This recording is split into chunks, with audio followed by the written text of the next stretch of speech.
नमस्कार, स्वागत है आपका हेडलाइंस इंडिया पर। मैं हूं नवीन चौहान। जब रातों रात भारत ने चीन के 59 ऐप पर ताला जड़ा, चीन को इल्म भी नहीं था, भारत में भी किसी को पता नहीं था कि इतना बड़ा फैसला रातों रात हो जाएगा, लेकिन होने लगा। अगले दिन चीन हमें आंखें दिखाने लगा, हमें धमकियां देने लगा, लेकिन धमकियां ज्यादा दिन टिकती नहीं। और अब किस तरीके से मेमना बनता नजर आ रहा है। उसे डर है कि भारत अभी नहीं बैठेगा, भारत आगे और भी ज्यादा पाबंदियां लगाएगा, क्योंकि हाईवे प्रोजेक्ट्स में उनकी कंपनियां हिस्सा नहीं ले सकती, ये हमने तय कर दिया है। बाकी और दूसरी जगह भी लगातार भारत तय करता जा रहा है। और अब कैसे कैसे उनके बिजनेस पर फर्क पड़ेगा, खुद उनका सरकारी मीडिया बता रहा है, खुद कैसे वो डरा हुआ है। तो चलिए थोड़ी सी नजर डालते हैं।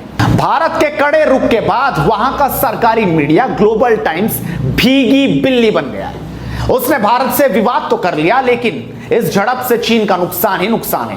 ग्लोबल टाइम्स का यह लेख साफ बताता है कि चीन अब कितना डरा हुआ है। हाल के वर्षों में चीनी कंपनियों ने स्थानीय बुनियाद ढांचे में निवेश करके दक्षिण एशियाई देश के साथ सहयोग किया। चीन का भारत से फायदा उठाने का इरादा नहीं है, बल्कि मिलकर आगे बढ़ने के रास्ते ढूंढने की कोशिश है। एक तरफ तो सीमा पर सेना की तैनाती और दूसरी ओर ग्लोबल टाइम्स अपनी सरकारी मीडिया की ओर से नरमी दिखा रहा है। आपको दिखा दें कि चीन को नुकसान का डर दिखाई दे रहा है। चीन भारत व्यापार में संतुलन चीन की तरफ झुका है, जिसका अर्थ है कि यदि आर्थिक संघर्ष तेज होता है तो चीन को तुरंत व्यापार में नुकसान उठाना होगा, लेकिन लंबे समय में भारत के निवेश के माहौल को काफी प्रभावित करेगा। चीन से आयात। भारत चीन से 5.5 लाख रुपए का सामान आयात करता है। चीन से निर्यात। भारत 1,79,000 करोड़ रुपए का निर्यात करता है। भारत के आयात में 14% हिस्सा चीन का है। भारत के निर्यात में चीन का हिस्सा सिर्फ 5% है। इससे साफ पता लगता है कि चीन के भारत के व्यापार से ज्यादा फायदा हो रहा है।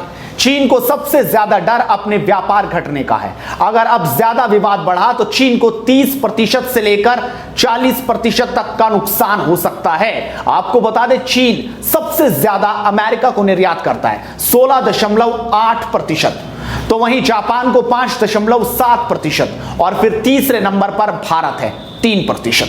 अगर इन तीनों देशों को निर्यात मिला दिया जाए तो टोटल 25.5% बैठता है। अगर चीन नहीं माना तो उसे इन व्यापारों से हाथ धोना पड़ सकता है, और डर यही चीन को है। इसीलिए ग्लोबल टाइम्स बार बार एक के बाद एक लेख लिखने में व्यस्त है। इस वीडियो पर आप अपनी राय रखिए, इस वीडियो को शेयर कीजिए और हेडलाइंस इंडिया को सब्सक्राइब कीजिए। नमस्कार।